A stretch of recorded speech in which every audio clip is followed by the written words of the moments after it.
नमस्कार, सुस्वागतम, वेलकम, अभिनंदन। मैं हूं आपके साथ आपकी अपनी होसन दोस्त डॉक्टर वाय राखी। आपका स्वागत करती हूं आपके, मेरे और माता रानी के इस खूबसूरत से यूट्यूब चैनल पर। ओए होए, सुबह की राम राम, कैसे हैं आप? चलिए कार्यक्रम की शुरुआत हमेशा की तरह बिलीव इन कर्मा। ओए होए, 3 अक्टूबर गुरुवार से नवरात्रे शुरू हो रहे हैं। सुबह सुबह लो माँ का नाम। मैं कहती हूँ सुबह सुबह लो माँ का नाम, पूरे होंगे अधूरे बिगड़े काम। जयकारा। रानी संभालने वाली हैं अगले 10 दिन तक इस दुनिया की डोर। और माता रानी इस बार आ रही हैं पालकी पर बैठकर और जा रही हैं मुर्गे पर बैठकर। माता रानी जब पालकी पर आती हैं तो ओए होए, शादियां तो बहुत होती हैं।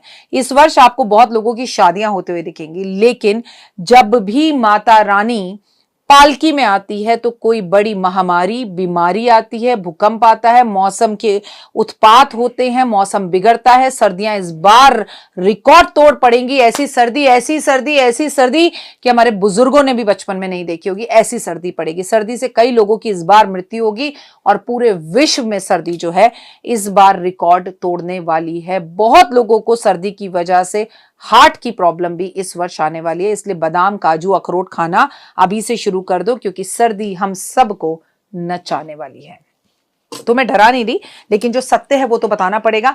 जब मां पालकी पर आती है तो मां के मंदिर में अपने सर पर एक नारियल लगाकर टच करके मां के मंदिर में अर्पण कर देना चाहिए। बाजार में बच्चों वाली पालकी या खिलौने वाली पालकी मिलती है, चांदी वाली पालकी मिलती है। प्लीज उस पालकी को भी आपको जरूर जरूर कीमत हर हाल में मां के मंदिर में भेंट स्वरूप देना चाहिए। 9 दिन किन किन देवियों की पूजा होती है नवरात्रों में? माता रानी आ रही है पालकी में, इसलिए मैं आपको वो बताने जा रही हूँ। नवरात्रों में 9 दिन दुर्गा के 9 रूपों की पूजा की जाती है। 9 दिन के दौरान पूजा कर कर देवी का आशीर्वाद प्राप्त किया जाता है। पर 9 दिन तक 9 देवियों का एक एक नाम होता है। पहली शैलपुत्री, दूसरी ब्रह्मचारिणी, तीसरी चंद्रघंटा, चौथी कुष्मांडा, 5वीं स्कंद माता, छठी कात्यायनी, 7वीं कालरात्रि, 8वीं महागौरी और 9वीं सिद्धिदात्री। इन 9 दिनों के प्रत्येक दिन एक विशेष पूजा मां की जाती है और शक्ति को स्मरण किया जाता है। कौन सा भोग मां देवी को इन 9 दिन में पसंद है? नवरात्रों में मां को जो भोग पसंद है वो बेहद खास है। अगर आप बहुत कुछ ना कर सके तो सिर्फ मां को इन भोगों का ही अगर आप भोग लगा दें तो माता रानी आपकी हर मनोकामना को पूर्ण कर देगी।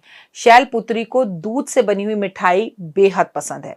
वहीं पर अगर ब्रह्मचारिणी की बात की जाए तो मिश्री और चीनी सौंफ का भोग मां को लगाया जाए। चंद्रघटा को मां को दूध खीर का भोग लगाया जाए। कुष्मांडा को मालपुहे का भोग लगाया जाए।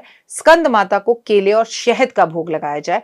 कात्यायनी को शहद का भोग लगाया जाए। कालरात्रि को गुड़ बेहद पसंद है तो महागौरी को नारियल, और सिद्धिदात्री को तो आपने ऊपर जितने भोग लगाए सब लगाएं, लेकिन तिल से बनी हुई मिठाई का भोग मां को विशेषकर लगाएं, जो मां को बेहद ज्यादा पसंद है और आपकी हर मनोकामना को पूर्ण करने वाला होता है।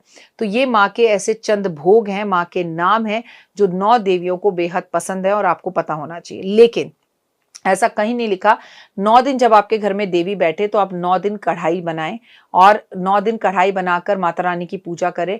9 दिन देवियों की पूजा करें और पूजा करने के बाद देवी को आप समर्पण करें, हलवा, छोले, खीर का भोग लगाएं।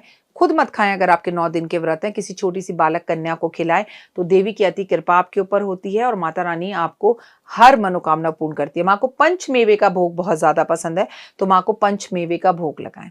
भगवान जो होता है ना, वो आपके भाव के लिए आता है, आपके पास भाव से भूखा होता है। आप व्रत रखें ना रखें, आप इतने भोग लगाएं ना लगाएं, चाहे माँ को रोज मिश्री का भोग लगा दें, चाहे आप जो चाय बना रहे हैं उसका भोग लगा दें, लेकिन समर्पण की भावना से मन से जुड़कर माँ गौरी, माँ सिद्धिदात्री की अगर आप पूजा करें और माँ को भोग लगाएं तो माँ की अति कृपा आपके ऊपर होती है। माँ को पंचमेवे का भोग जरूर लगाना चाहिए। माँ को 5 फलों का भोग जरूर लगाना चाहिए।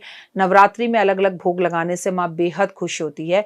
जैसे शैलपुत्री को जब आप पहले दिन दूध का भोग लगाते हैं, दूध से बनी हुई मिठाइयों का, केसर का भोग लगाते हैं तो आपका चंद्रमा स्ट्रांग होता है। ब्रह्मचारिणी को जब आप मिश्री, चीनी और सौंफ का भोग लगाते हैं, आपका बुध ग्रह बहुत अच्छा होता है। चंद्रघंटा वाले दिन अपने घर में पूरे में घंटी बजाएं और माँ को एक घंटी भेंट स्वरूप जरूर दें और दूध से बनी खीर का भोग जरूर लगाएं।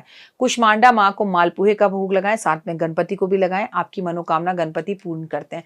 स्कंद माता को जब आप केले का भोग लगाएं तो केले के पेड़ की पूजा भी जरूर करें। कात्यायनी को जब आप शहद का भोग लगाएं तो वो शहद अपने परिवार, अपने बच्चों को खाने में मिला कर दें। कालरात्रि को जब आप गुड़ का भोग लगाएं तो ब्राह्मण को भी गुड़दान जरूर करें और परिवार के सब लोग गुड़ खाएं। माँ गौरी को नारियल का भोग लगाएं। जिस दिन हम कंजकों को बिठाते हैं वो नारियल जो 8 दिन तक हमने पूजा में रखा था या उसके सिवा नारियल का जब भोग माँ को लगाएं तो कोशिश करें नारियल की मिठाई, नारियल की बर्फी का भोग लगाएं। सिद्धिदात्री को काले तिल का भोग लगाएं ताकि नवग्रहों में जो भी ग्रह आपका खराब या सही है वो पूर्ण तरह से सही हो जाए। और तिल का भोग लगाने से हमें हमारे पितरों का आशीर्वाद भी मिलता है। तो करिए ये काम।